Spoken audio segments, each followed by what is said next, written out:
many people today, when they find themselves frustrated by the inability of science to answer some of the deepest questions of our time, are looking to the past. We are reaching a confluence of tipping points in fundamental systems. There's tipping points in the energy system, there's tipping points in the climate systems of the planet, there's tipping points in terms of the financial system, food production, water issues. We're at the moment when all of these things converge, that time when the world is either destroyed or made new or both. Every world culture has always had its own prophecies of an end times. I think it's only natural that people are feeling a connection between our cultural traditions with what is happening in the world today.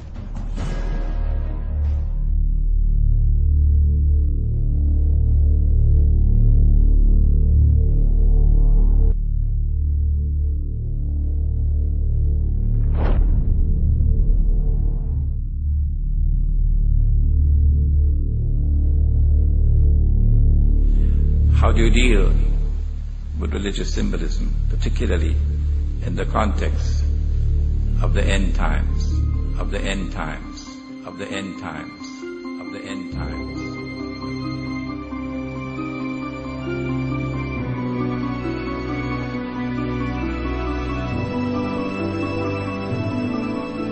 The Blessed Prophet sallallahu ta'ala alayhi wasallam declared, every prophet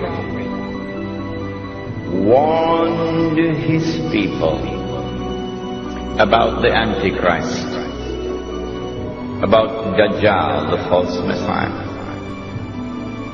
And the prophet Noah warned his people. But I say to you something that none have said before me.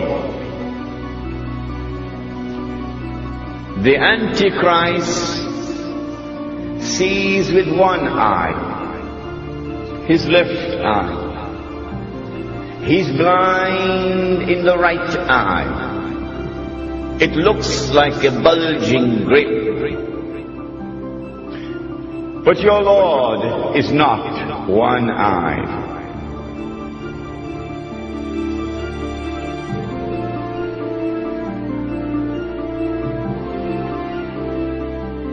Between his eyes, on his forehead, is written the word kafir, disbeliever. And every mu'min will be able to read it. A mu'min is the one who has accepted the religion, the true religion, but has not only accepted it with the lips, but the truth has entered into the heart. The one who has faith is a mu'min. And so every mu'min will be able to read and recognize this believer. Whether that mu'min is literate or illiterate.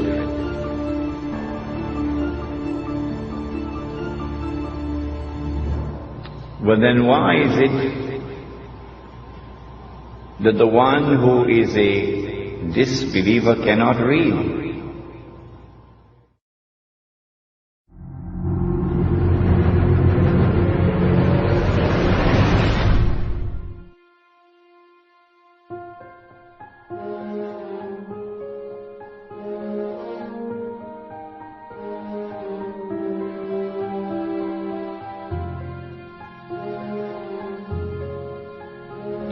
The one who has faith can read. The one who has no faith cannot read. So maybe we should send him to the eye specialist to have his eyes examined. Why can't you read? But the report comes back from the eye specialist, perfect vision, no glaucoma, no cataract. His eyes are perfect. Well, then why can't he read? Even though his eyes are perfect. And why is it that the one who has faith can read and recognize kafir, disbeliever? Maybe that the one who has faith is not reading with these eyes. Do we have any other eyes beside these eyes? Do we have any other ears beside these ears? Do we have any other means of acquiring knowledge other than through sense perception and rationality?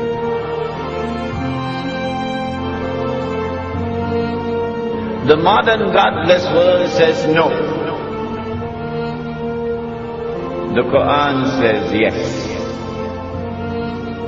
The Quran says that the heart can see. The Quran says that the heart can hear. When faith enters into the heart, then Allah puts nur in the heart, light.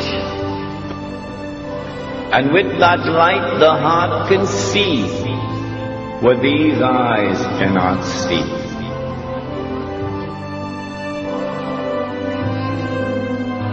And so now it is plain and clear that when the one who has faith is seeing, he's seeing with more than these eyes. He's seeing with the heart. And so now it is also plain and clear that when Dajjal sees with the left eye, it symbolizes external vision. When Dajjal is blind in the right eye, it symbolizes internal blindness. With this introduction, we understand now that when we're dealing with the subject of the Antichrist, there is a lot of symbolism involved in it. Religious symbolism, which needs to be interpreted.